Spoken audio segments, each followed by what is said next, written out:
Di era yang penuh kegelisahan ini, manusia kembali mencari cahaya. Lalu lahirlah beragam istilah, konsep, dan ajaran baru.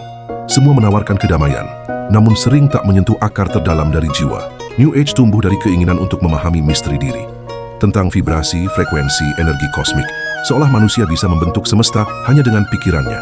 Namun di balik kerlip konsep itu, ada pertanyaan besar. Kemana sebenarnya jiwa ingin pulang? Sebagian menyebut dirinya chosen one, jiwa terpilih, lahir dengan misi besar. Dalam tasawuf tidak ada jiwa yang diistimewakan sejak awal. Yang ada mereka yang mengerahkan seluruh hidupnya untuk takwa, amanah, dan mujahadah. Buah dari perjuangan yang sunyi. Ada pula yang merasa dirinya light worker, pembawa cahaya melawan kegelapan dunia. Dalam tasawuf, cahaya bukanlah energi kosmik, bukan sinar metafisik. Cahaya adalah nur ilahon, terbit dari hati yang tunduk, dari lisan yang basah oleh zikir, dari jiwa yang telah dimurnikan. Ketika seseorang mengaku sebagai empath, tasawuf menyebutnya firasa, sebuah ketajaman hati, bukan karena kepekaan khusus, tetapi karena hati yang dijaga dari hawa. Istilah starseed berasal dari dimensi lain. Tasawuf mengingatkan manusia berasal dari tanah. Keterasingan jiwa tanda luka yang belum pulih, tanda rindu yang belum menemukan tempat bersandar. Lalu old soul, jiwa tua yang bijak.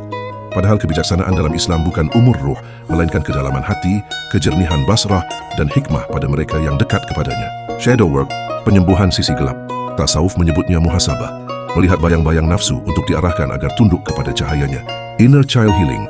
Dalam tasawuf ia adalah jabr al-khawatir, mengobati hati yang retak, mengembalikan ketenangan jiwa yang lama terpecah oleh masa lalu. Mata ketiga.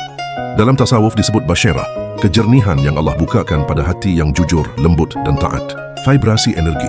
Tasawuf tidak berbicara tentang frekuensi, tentang niat, zikrullah, sabar, syukur. Tentang hati yang tenteram karena bersandar kepada pemilik alam semesta, bukan kepada energi alam semesta. Law of attraction. Tasawuf mengingatkan, bukan pikiran yang menarik takdir. Takdir berjalan karena doa, ikhtiar, tawakal, dan kehendak Allah yang maha mengatur. Twin flame. Tasawuf tidak mengenal jiwa kembar. Yang ada hanyalah dua hati yang Allah satukan karena akhlak, kasih sayang, dan takdir yang telah ditulis. Dark night of the soul. Tasawuf menyebutnya al-qabd, penyempitan jiwa, fase gelap yang dialami para kekasih Allah sebelum diberi kelapangan. Ia bukan hukuman, tetapi pembersihan.